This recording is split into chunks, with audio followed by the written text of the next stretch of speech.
Salut les geeks, bienvenue dans cette vidéo destinée à la résolution des travaux pratiques Packet Tracer du cours de CCNA 1.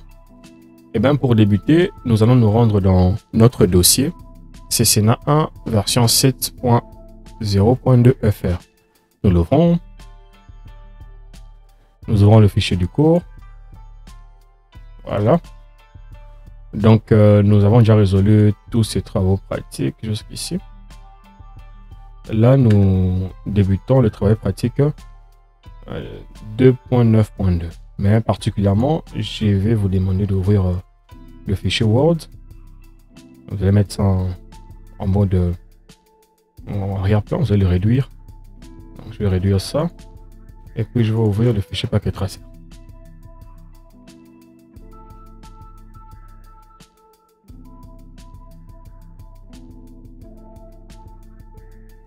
Voilà, en gros, en quoi ressemble notre travail pratique.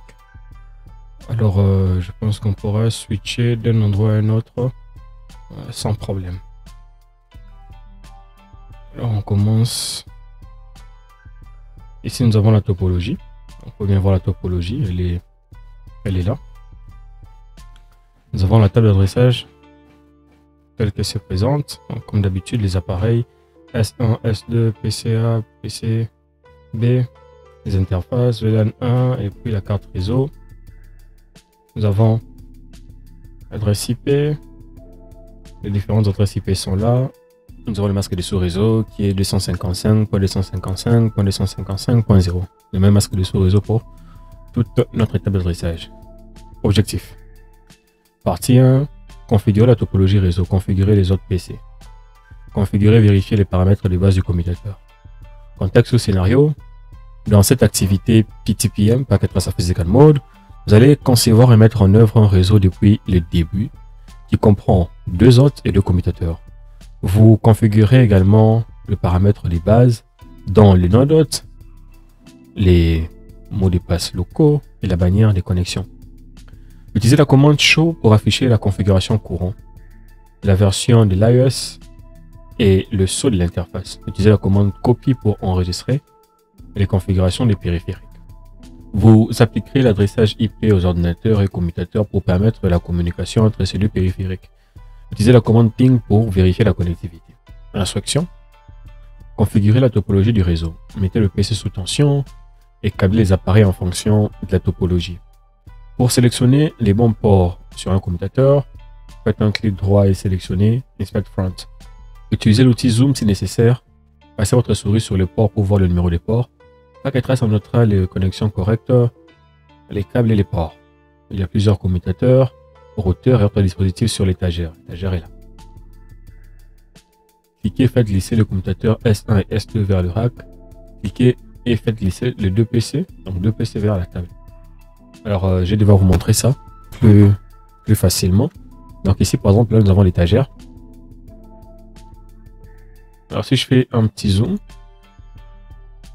pour qu'on puisse bien voir, qu'est-ce qu'on remarque? On remarque que nous avons le commutateur S1 dont on a parlé, le commutateur S2.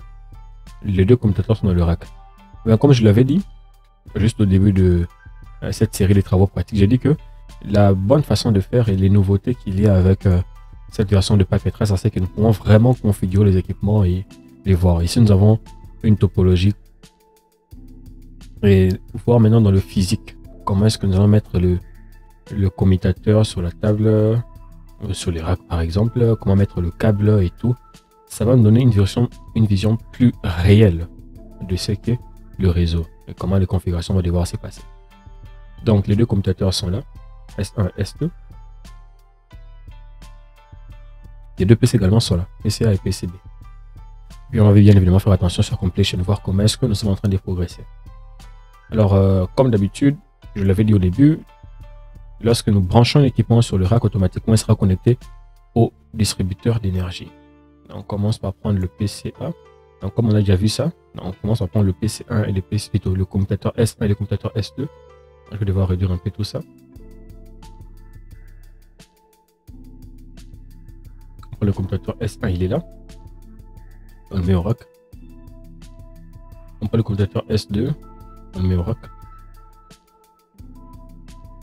prend le PC. Ah, on est sur la table. On prend le PCB, on est aussi sur la table. Parfait, allumer les ordinateurs. Donc là, je peux cliquer dessus, faire un clic droit, Insert Front. Et puis on voit ces petits boutons ici, que vous voyez. Lorsqu'on clique, et bingo, l'ordinateur est allumé. Et réduire le zoom. Et fermer ceci. On fait pareil. Inspect Front. Bon, vous n'êtes pas obligé de faire ça. Je fais ça pour plus de visibilité. Vous pouvez simplement cliquer sur ces petits boutons ici et le PC va s'allumer. Moi, je fais ça pour que vous puissiez vraiment voir. Voilà, c'est allumé.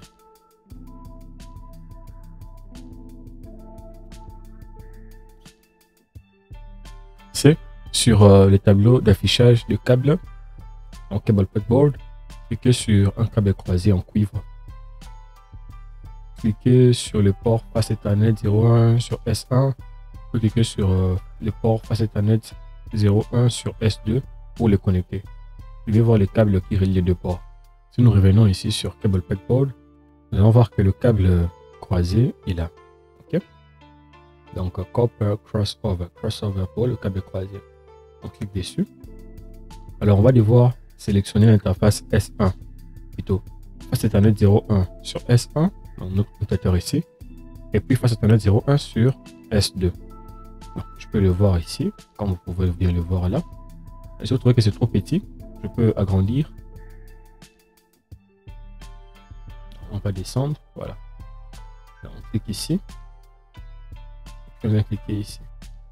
Là, on est sur S1, face Ethernet 01, et puis on vient ici sur S2, face Ethernet 01. C'est branché, parfait. D. Sur les tableaux d'affichage des câbles, cliquez sur un câble droit en cuivre. Cliquez sur le port face Ethernet 06 sur S1, puis cliquez sur face Ethernet 0 sur PCA pour le connecter. Donc, on vient ici, on va chercher un câble droit. Ok, en cuivre. Notre câble droit est là. Donc, Copper, Thread Throw. Bon, mon anglais n'est pas super, mais bon, le message passé, c'est important. On vient, on commence par cliquer sur ce que nous est dit. Voilà, c'est sessionné sur D. On est ici. On va cliquer sur face Ethernet 06 sur S1.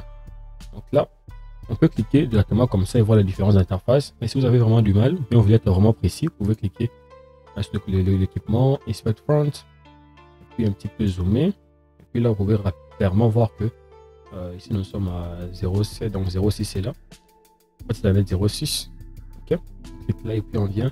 On va cliquer sur face Ethernet 0 pour le PC. Ah, c'est parfait.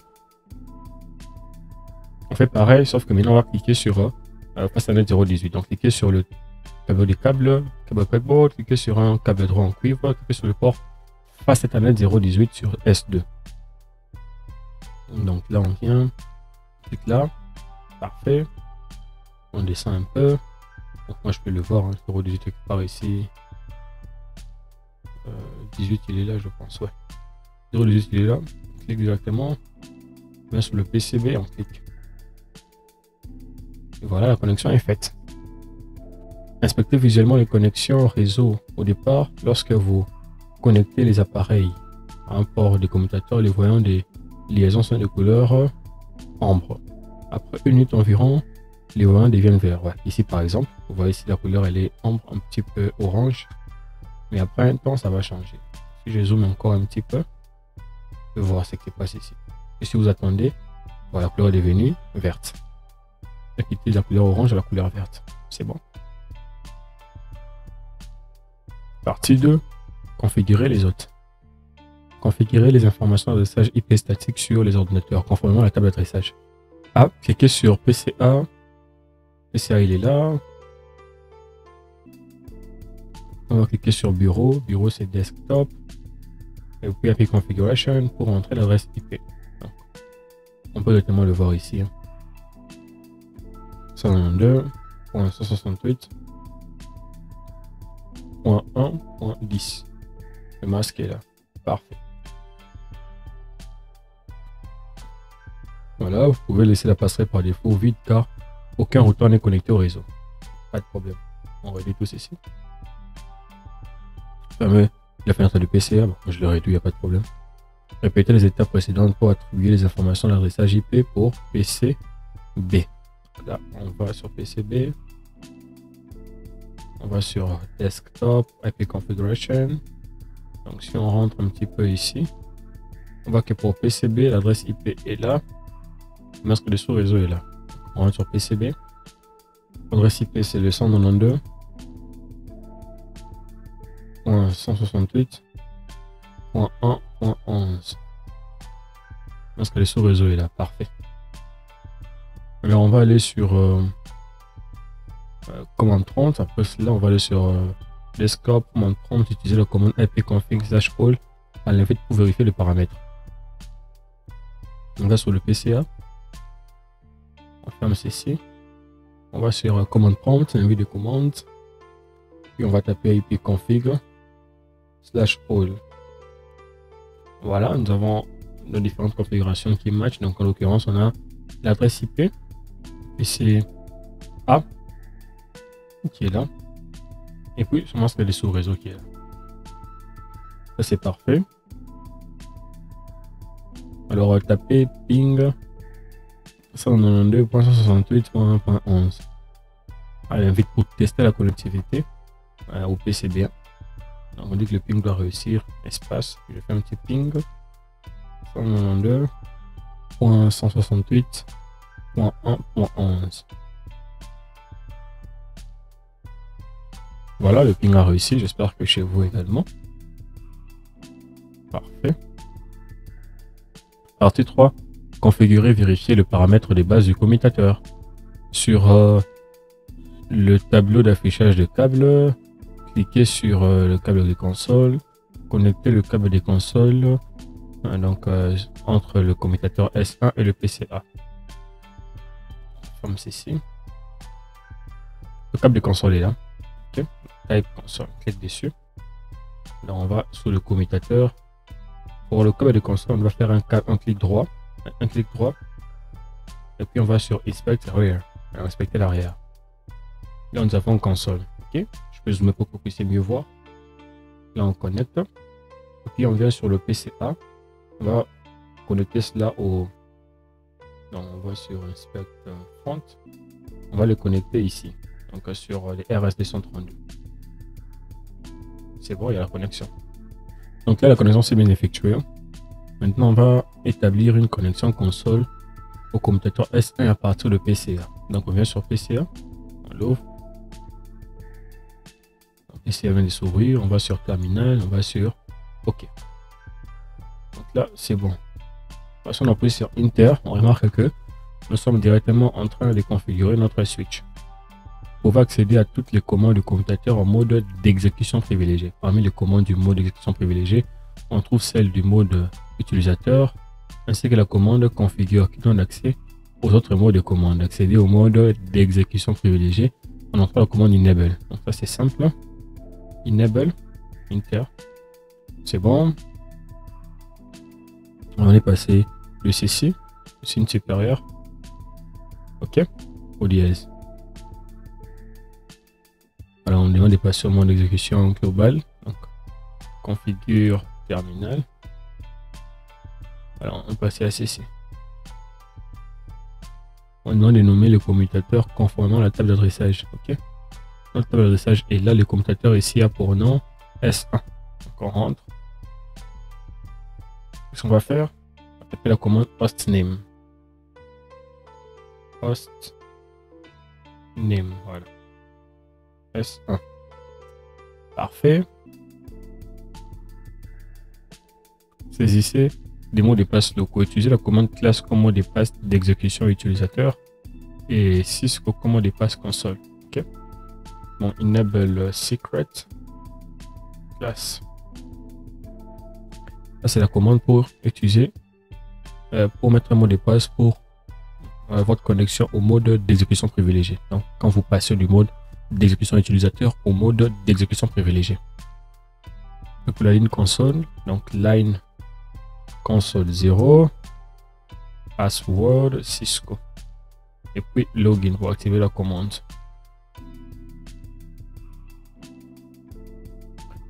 configurer et activer l'interface VLAN 1 à l'aide des informations contenues dans la table d'adressage.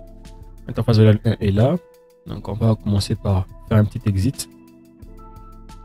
On va sélectionner l'interface. Donc interface, je vais écrire en toutes lettres. Hein, interface VLAN 1. Et puis IP address 192.168.1.1. Donc l'adresse IP c'est celle-ci, S1. Et puis le masque de sous-réseau, on a vu que c'est le pareil partout. Hein. Donc le 255.255.255.0. Et puis bien évidemment un petit no shutdown pour activer l'interface. Configurer une bannière.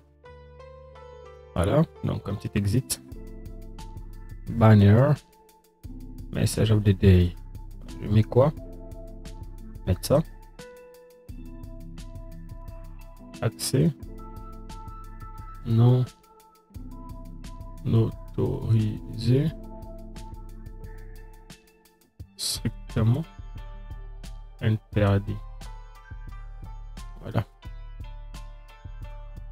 Afficher la configuration. Donc on est ici. Enregistrer la configuration dans le fichier de démarrage sur le moment d'accès aléatoire non volatile. Pour faire simple, c'est qu'on vous demande de faire, c'est que vous devez enregistrer cette configuration en cours dans le fichier de démarrage. Cette configuration en cours est dans la mémoire RAM du commutateur. Voici la coupure, tout est perdu. Ok. Du coup, vous devez copier cette configuration, donc qui est dans la mémoire RAM, cette configuration en cours, dans la mémoire NVRAM, qui est une mémoire RAM non volatile. Donc un petit exit. La commande c'est un petit copy running config startup config enter c'est parfait. Afficher la configuration en cours. Pour l'afficher, on fait un petit show running config. Voilà. Donc là, la commande pour le mot de passe a été prise en charge. La commande pour le nom d'utilisateur plutôt de l'équipement a été prise en charge. La commande pour le mot de passe d'utilisation privilégiée a été prise en charge. Voilà. La bannière, l'interface VLAN, la commande pour la ligne console. Voilà. Ok. Afficher. Je vais aller un peu vite en besogne. Afficher la version de l'AES et d'autres informations utiles du commutateur. Donc là c'est simple. Un petit show version. Alors là nous avons quelques informations intéressantes. Je vais mettre ça comme ça pour qu'on puisse tous voir. Déjà ici on a la version du commutateur hein, qui est le 2960. Le nom du commutateur plutôt, donc qui est le 2960, et puis la version, les noms, les modèles, et puis la version du système d'exploitation installé, qui est le 12.2. Ok, ça c'est une information très intéressante à voir. Bon là c'est le message MAC et tous les modèles, tout ce dont vous avez besoin. Donc c'est du Cisco. Voilà un peu. Donc ça ce sont des informations des bases dont on a besoin. Afficher le statut des interfaces connectées sur le commutateur. Donc là, c'est la commande show IP interface brief. Un petit inter. Voilà, on voit qu'il y a interface à Ethernet 01 qui est le statut app et protocole app. Ok. Pareil aussi, hein. C'est un 06 app et puis le VLAN 1 qui est bien évidemment app. Je peux vous l'expliquer aussi, hein. C'est facile que vous puissiez voir ça. C'est comprendre en fait toutes ces choses.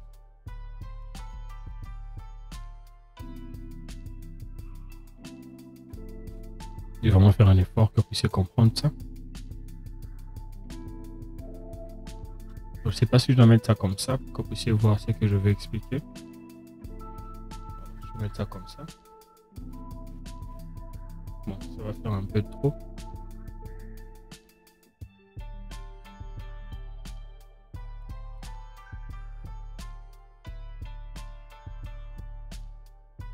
Je vais juste vous expliquer ce que vous voyez ici. Donc, l'interface face Ethernet 0.1, comment ça se fait qu'il soit app? C'est normal, non? Vous vous rappelez que c'est sur cette interface face Ethernet 0.1 que nous avons justement connecté notre câble. Vous voyez? Notre câble qui vient du module, qui va du routeur S1, face Ethernet 0.1, vous voyez là, vers S2, face Ethernet 0.1. Voilà pourquoi l'interface est bien évidemment active. Là, vous pouvez bien voir qu'on est sur du app. On descend un peu, toujours sur le PCA. On voit qu'il y a l'interface face Ethernet 0.6 qui est aussi sur qui est elle aussi sur app. Donc si on vient ici sur le PC et le commutateur particulièrement le commutateur S1, on voit que l'interface face Ethernet 0.6 est également active. Ok, est connecté sur le PC au port face Ethernet 0.6. Et puis bien sûr on a l'interface virtuelle, hein, donc l'interface VLAN. Nous avons trouvé cette interface ici, une adresse IP. Voilà pourquoi elle aussi elle est sur app. Ok, ça c'est tout. Alors répétez les étapes précédentes pour configurer le commutateur S2. Assurez-vous que le nom d'hôte est configuré comme S2. Très bien. Donc rapidement, desktop, on ferme ceci. On va sur terminal et puis OK. Oh, OK, ça n'a pas marché, c'est normal. Si je vous demandais pourquoi ça ne marche pas, qu'est-ce que vous direz? Je pense que vous avez trouvé la réponse. Hein. C'est parce qu'on n'a pas connecté un câble de console pour justement manager le commutateur S2. On va donc aller prendre notre câble de console qui est là. Là sur le commutateur S2, clic droit, inspect arrière. Inspecter l'arrière. Puis là dans la connexion console, on clique dessus, on vient sur RS232, on clique et voilà, bingo, il y a la connexion. On reprend, on va sur le commutateur ou le PC B. On peut faire pareil, en fait simplement débrancher ce câble ici, le mettre là, ça va marcher, mais bon. Je veux bien qu'on puisse le connecter au PCB parce qu'on pourra faire des pings par-ci par-là. On ne veut pas à chaque fois brancher, débrancher le câble. On va sur le PCB, terminal, et OK. Donc là maintenant ça marche. Inter, on est sur switch, donc le PCB est connecté au switch, mais pas encore configuré. Alors pour aller rapidement, on va être là. On commence où? Voilà, on commence par ici, hein, quelque chose comme les noms et tout. Donc enable.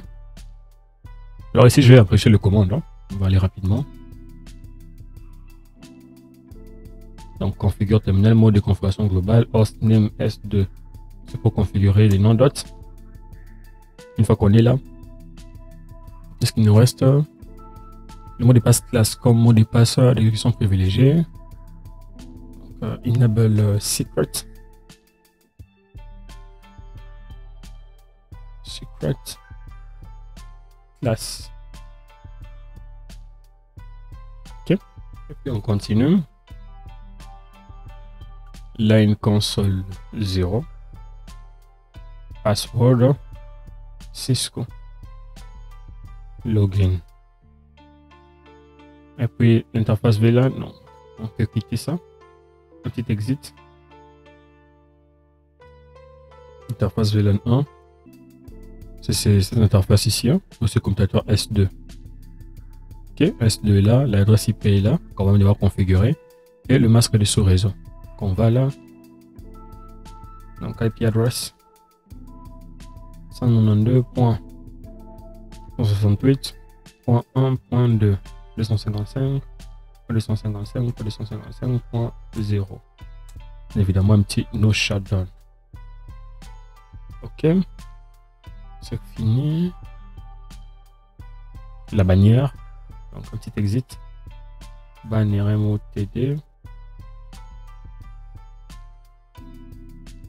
Accès non autorisé. Il n'y a pas d'accent, hein, pour les francophones. Strictement interdit. Voilà. Qu'est-ce qui reste? On reçoit la configuration. Ok. Donc un petit end pour arriver à la fin. Copy. Run et start. Voilà, 100%. Tout a été bien fait. Puis bon, On peut, juste pour la routine, vérifier la configuration en cours. Donc un petit show run. Voilà, hostname c'est bon. Enable secret. La bannière, la configuration du VLAN également. Et puis la ligne console. Qu'est-ce qui reste? Afficher la version de l'AS, donc show version. Alors ici on a quand même un switch qui a une très bonne version. Parce que ici on a encore le switch, le commutateur du modèle 2960, mais la version est la version 15. Waouh! Version bien récente. Là on avait une version 12, mais c'est une version 15. On peut voir tout ça. Ah, c'est toujours bien, on peut voir aussi où est-ce que le mémoire flash est installé, où est-ce que le système est installé, c'est sur le mémoire flash. Et puis le système est là, donc 15.0, format bin et tout et tout. Intéressant. Voilà.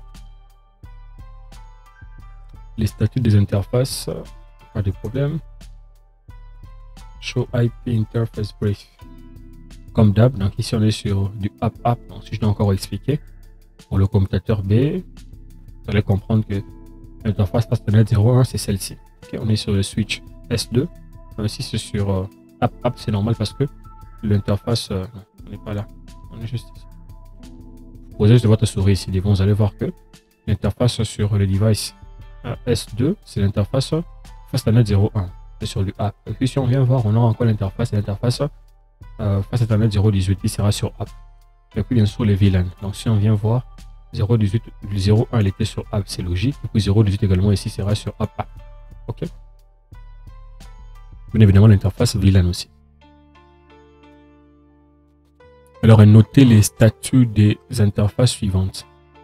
Alors c'est ici que je veux justement prendre mon fichier document pour qu'on puisse voir ça ensemble. Parce que si on peut rien écrire. Donc je vais détacher ça.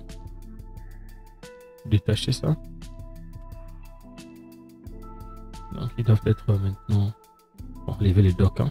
Ils ont enlevé simplement qu'ils sont indépendants. Réduire tout ça. Donc, on va juste voir les différents statuts des interfaces hein, très rapidement. Donc on est sur S1, l'état de F1, le protocole également. Et puis on va voir là et tout, S2 et tout.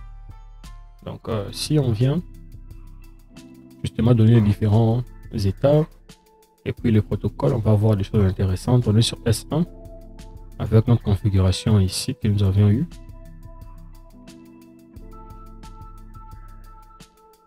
Ok, donc on vient là.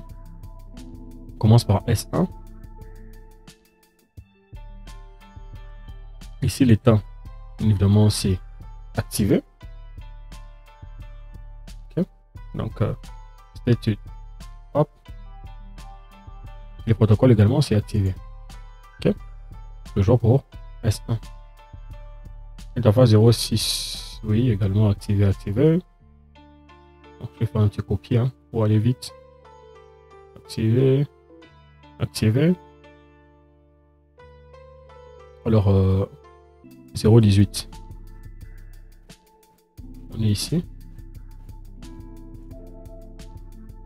Down. Donc c'est pas activé, il est simplement hors service. Rien. Et puis VLAN 1 c'est activé. Hop.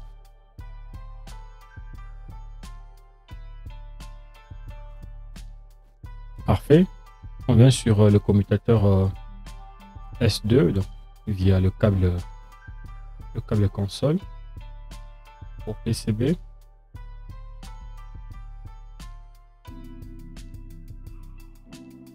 On va encore sur F1. L'état activé, on peut bien voir. Hop. On va sur 06 down, donc c'est hors service carrément.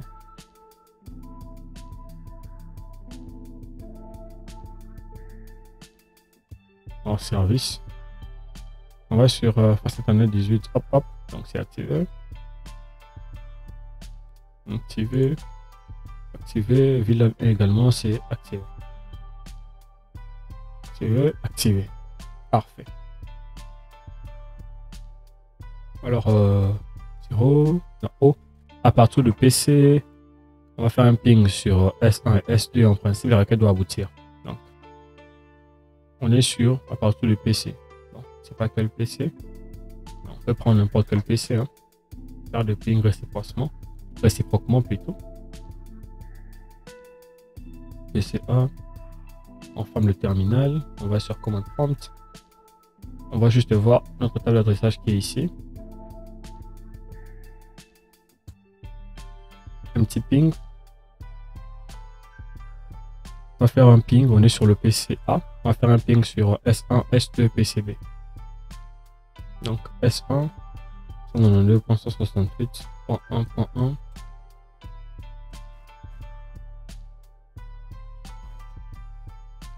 Voilà, ça marche. Le premier paquet, c'est pour la résolution d'adresse. Hein. Un protocole ARP. Si on répond, ça va marcher. 100%. Là, c'était 25% de perte. Donc 85%. Alors pour S2 également. Point 2. C'est ici, justement. Voilà, encore ARP. On perd un paquet en cours de route. Pour la résolution de l'adresse. Maintenant c'est 100%. Le dernier ping c'est sur le PCB.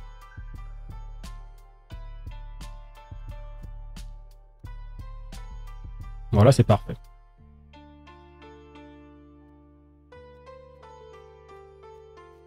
C'est pareil, on va sur le PCB. On ferme le terminal. On va se mettre des commandes, un petit ping sur S1 encore.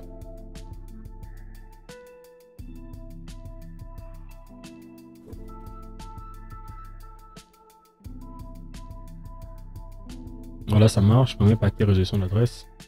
On peut le reprendre. Maintenant, c'est 100%. Eh ben, il y avait 25% de perte. Maintenant, il n'y en a plus. On fait un petit ping sur le commutateur S2.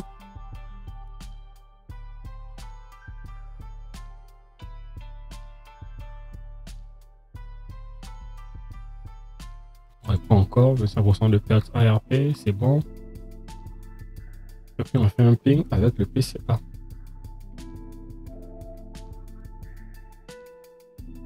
Voilà, ça marche donc.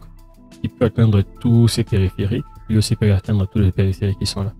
Alors on a dit à part ça qu'on peut également voir à partir du commutateur, on va pinguer le PCA et PCB. Donc pour rentrer au commutateur, bon, on prend juste un commutateur. Hein. Bon, comment ça marche partout, justement, ça va marcher pour l'autre commutateur.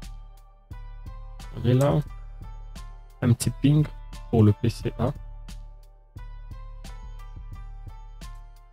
Ça marche, et pour le PCB, ça marche également. En principe, chaque requête ping doit aboutir, c'est fait. Question de réflexion. Pourquoi certains ports face Ethernet sur le commutateur sont-ils activés tandis que d'autres sont hors service? Logiquement, pour vous poser cette question-là aussi, n'est-ce pas? Donc on est ici, on voit qu'il y a des ports qui sont activés et d'autres qui sont hors service. Donc ça c'est activé par exemple, et d'autres c'est hors service. On peut voir tout ça, ce sont des ports qui sont justement hors service. Ok. Et bien, les ports face Ethernet sont activés lorsque les câbles sont connectés au port, sauf s'ils ont été désactivés manuellement par les administrateurs. Dans les cas contraires, les ports sont hors service. Question B. Qu'est-ce qui pourrait empêcher l'envoi d'une requête ping entre les ordinateurs? En fait, une adresse IP incorrecte, un média déconnecté, un commutateur hors tension ou des ports désactivés sur le plan administratif, des pare-feux, ce sont autant de situations qui pourraient empêcher l'envoi d'une requête ping entre le commutateur.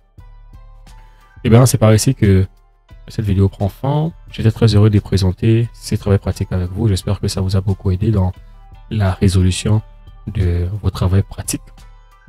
Alors, si vous avez des questions, n'oubliez pas de le poser ou ne manquez pas de le poser dans le commentaire. Donc, on va décider de séparer et ne manquez pas de me lâcher un gros pouce bleu, de vous abonner à la chaîne, mais également d'activer la cloche de notification pour que vous ne puissiez manquer aucune vidéo. Moi, je vous dis merci et à la prochaine.